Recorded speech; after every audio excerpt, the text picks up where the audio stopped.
My phone is still charging on the nightstand, making a weird buzzing noise when I wake up. It's 2 a.m. The room is dark, my head is a little foggy, and my eyes are still adjusting as I blink at the glow of the screen. The message isn't from work. It's not from my wife or a friend either.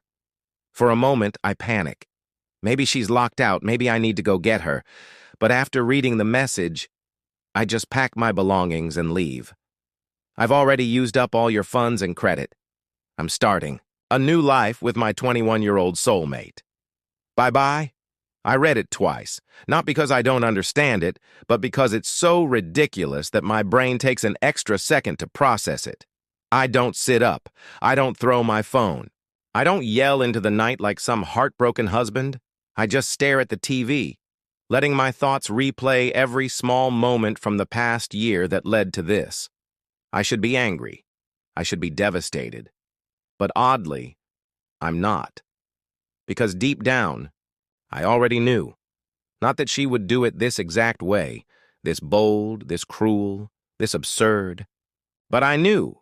I knew the moment Lauren started coming home late, taking showers the second she walked in. I knew when she started smiling more at her phone than at me. I knew when she stopped laughing at my jokes. When she locked her phone the moment I entered the room. When she came home wearing cologne that definitely wasn't mine. I knew the moment she stopped treating me like a partner and started treating me like an obstacle. She thought I had no clue, and that's what makes this so funny.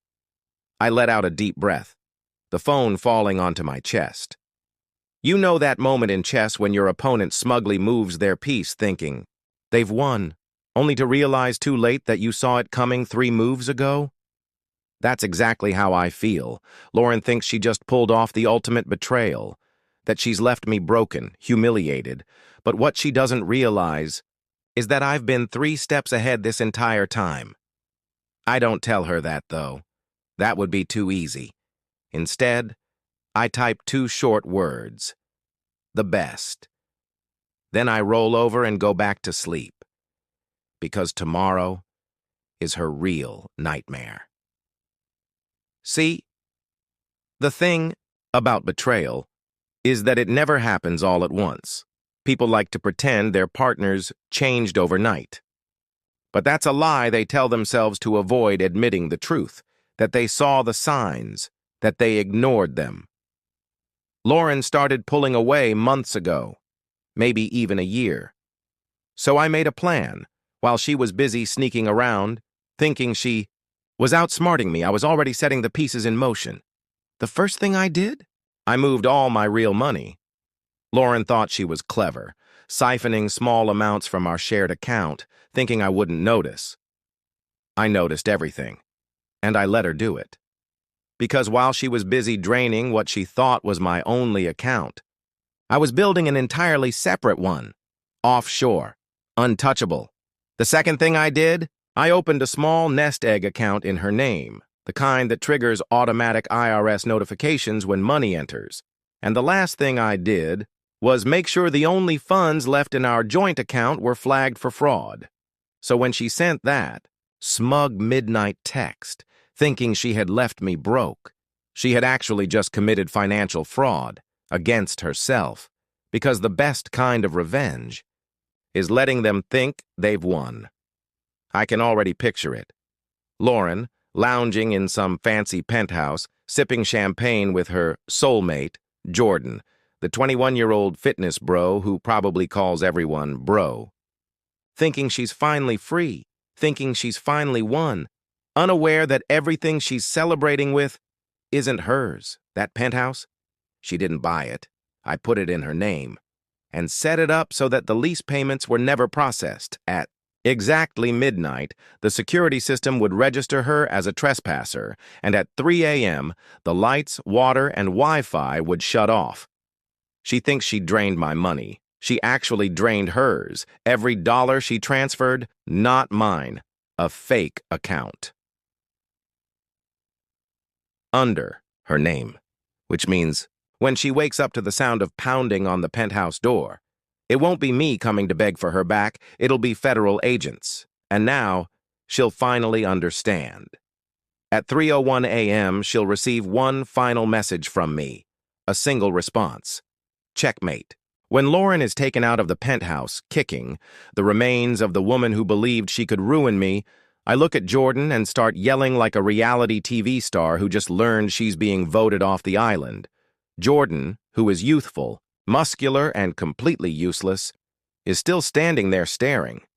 His arms are tied behind his back, and he is perspiring like a deer in headlights. But unlike Lauren, he's not fighting. He's frozen. Bro, he murmurs to himself as he looks at me. I smirk and sip my coffee as if I've just torn his entire world apart. What's waking, child? He looks at the floor and shakes his head, attempting to comprehend what just happened. His lips move, but he doesn't say anything, as though reality has struck him suddenly. He approaches the agent shakily, like a truck, about to crash, and waits. Wait, hold up! He glances at me. I didn't do anything, I swear. I was unaware that she was taking... But the agent's voice cracks through his panic. The lead agent, a no-nonsense woman with a clipboard and an unimpressed brow, reveals, "You have been using stolen credit cards to live in a penthouse and taking money out of an account currently under federal investigation." Jordan blinks, waits, then says, "That's bad." I can't help but giggle, and the agent even lets out a soft sigh, rubbing her temples. Jordan turns to face me, and the bridge of his nose crinkles in realization. Lauren truly left me for this? I didn't do anything like this, bro. I'm in a state of complete terror. This is simply a miscommunication, right? Oh, I see. I mean, I didn't ask for any of this, you know? Just liked hanging out with her. He laughs nervously and looks around as if someone could rescue him. This man is insane, I think to myself. I mean, I only met her at the gym, buddy. I suppress a grin as Jordan swallows hard, his eyes darting. She told me she was searching the penthouse for an escape route that doesn't exist. She said she was going to look after me, but I didn't, man. She told me you were broke and a loser, so you would be the one stealing. I snort. Jordan gulps. I smirk, crossing my arms. And you thought? He nods slowly, defeated. Oh, kid, I say, shaking my head. You ought to have used that gym time to do some mental workouts as well. Jordan takes a sharp breath. One moment he's standing there rigid and in a panic. Then he completely breaks down. His knees give way and he literally collapses, crying uncontrollably. Oh my God! He wheezes and shakes all over, still in handcuffs. Now the agent sighs, obviously disappointed. Jordan lets out a strangled, "It's unfair, dude. I just wanted to work out."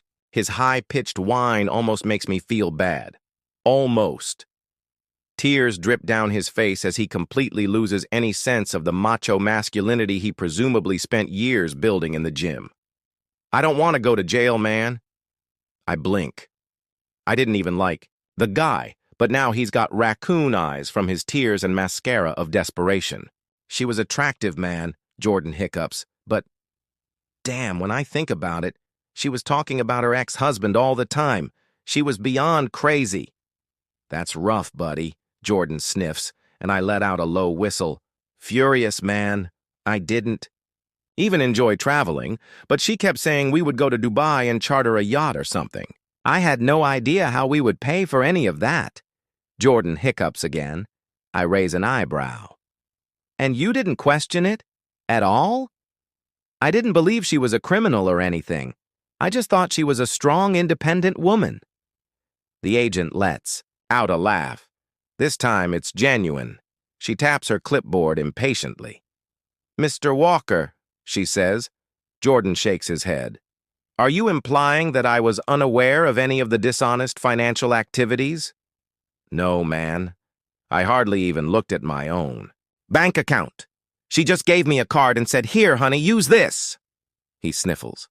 I thought... I'm cool, agent. The agent raises an eyebrow. So, you didn't even consider where the money was coming from? She glances at another cop. We'll take him in for questioning, she says. Let's see if he's more useful than the other one. Jordan wheezes, Wait, can I have a lay? The agent gives him a sour look. Certainly, she says. You can have a lawyer. Jordan lets out a breath of relief. But just so you know, she flips through her documents. Lauren is already cooperating. Jordan's whole face drops. Wait, what? Yeah. The agent smirks. She threw you under the bus real fast. I swear, I've never seen someone's soul leave their body so quickly. He thought he was fleeing with Lauren, the woman he threw everything away for. She promised him the world. And now, his luxurious lifestyle is completely gone. At that moment, something inside Jordan snaps. He squares his shoulders, sniffs, and wipes away his tears with his arm.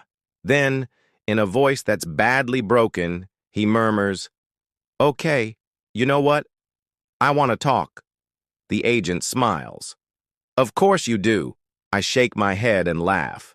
Jordan and Lauren, the perfect couple. Two fools who betrayed each other at the last minute, thinking they had one more move left. I finish my coffee and watch Jordan being carried away, still mumbling, Damn, bro. The first indication of trouble, he should have stayed single. For the first time in months, I feel incredible. Peace. Retribution is only truly satisfying when you can see it unfold in real time. Lauren is screaming in handcuffs. Jordan is sniffling, having just discovered that his sugar mommy threw him under the bus at the first chance. And me? I'm standing in a penthouse that isn't even mine, drinking the last of their expensive coffee. The lead investigator approaches. You planned this, she says. She's the same straightforward woman who read Lauren her rights. I shrug. I simply handed them the rope. They hung themselves. She smirks. This is one of the most intricate self-destructions I've ever seen. I chuckle, setting down my coffee cup. I like efficiency. She nods. You leave here with no debt, undamaged, and the satisfaction of knowing you played them both better than they could have ever imagined. The agents start packing up. I exhale slowly, letting those words sink in. It's been a while since I've felt truly at peace. As I walk out of the penthouse forever, I take one last look at the ruins of Lauren's dream. She lost everything.